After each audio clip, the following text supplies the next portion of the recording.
సరిహద్దుల్లో పాక్ కాల్పులు కొనసాగుతూనే ఉన్నాయి. రోజు కాల్పుల విరమణ ఒప్పందాన్ని ఉల్లంఘిస్తోన్న దాయాది సైన్యం మరోసారి కవ్వింపు చర్యలకు దిగింది. భారత భద్రతా బలగాలే లక్ష్యంగా తుపాకులకు పని చెప్పింది. జమ్మూ కాశ్మీర్లోని పలు సెక్టార్లలో ఉదయం నుంచి కాల్పులకు తెగబడింది. నౌషేరా, రాజౌరి సెక్టార్లలో తెల్లవారుజాము నుంచే కాల్పులు ప్రారంభించిన పాక్ సైన్యం సాంబాలోని రామ్గఢ్ సెక్టార్లోనూ కాల్పులు జరిపింది.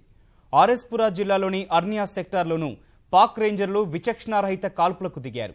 ఈ కాల్పుల్లో 2 గ్రామస్తులు తీవ్రంగా గాయపడగా వారిని ఆసుపత్రులకు తరలించారు. కాగా బందీపోరాలోని అజర్ గ్రామంలో ఉగ్రవాదులు భద్రతా బలగాలకు మధ్య ఎదురు కాల్పులు చోటు చేసుకున్నాయి. ఉగ్రవాదులు తప్పించుకోకుండా ఆ ప్రాంతంలో భారీ ఎత్తున బలగాల్ని మోహరించగా ఎదురు కాల్పులు కొనసాగుతున్నాయి.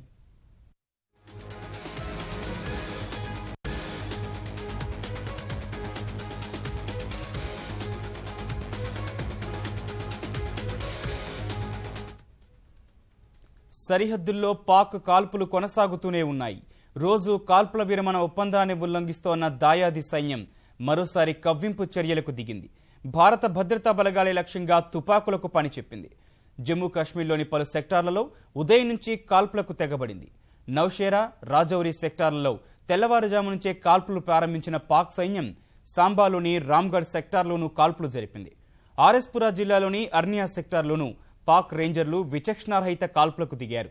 ఈ కాల్పుల్లో 2 గ్రామస్తులు తీవ్రంగా గాయపడగా వారిని ఆసుపత్రులకు తరలించారు. కాగా బందీపోరాలోని అజర్ గ్రామంలో ఉగ్రవాదులు భద్రతా బలగాల మధ్య ఎదురు కాల్పులు చోటు చేసుకున్నాయి. ఉగ్రవాదులు తప్పించుకోకుండా ఆ ప్రాంతంలో భారీ ఎత్తున బలగాల్ని మోహరించగా ఎదురు కాల్పులు కొనసాగుతున్నాయి.